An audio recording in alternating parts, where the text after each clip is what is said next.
안녕하세요. So for today, we will have another sentence, and this sentence is, we study Korean language. And we will break down this sentence into bite-sized Korean so we can understand it more.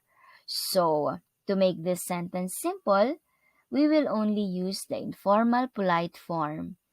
So the grammar pattern in Korean is we plus the topic particle nun plus Korean language plus the object particle rule, and finally the simple present tense form of the verb study.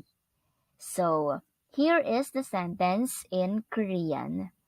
우리는 한국어를 공부해요. 우리는 한국어를 공부해요. Okay, so let us now break down our sentence. And the first one is our topic noun we, which in Korean is pronounced as uri. Uri. The next one, we have here the topic noun we plus the topic particle nun. So if we put them together, it is pronounced in Korean as 우리는. 우리는. And for the next one, we have here our object noun, which is Korean language, and in Korean it is 한국어. 한국어.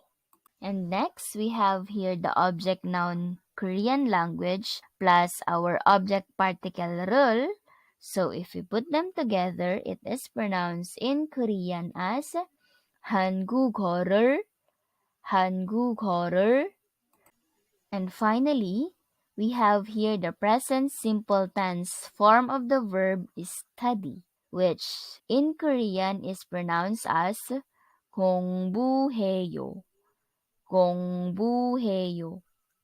Again, let's put it all together, our sentence.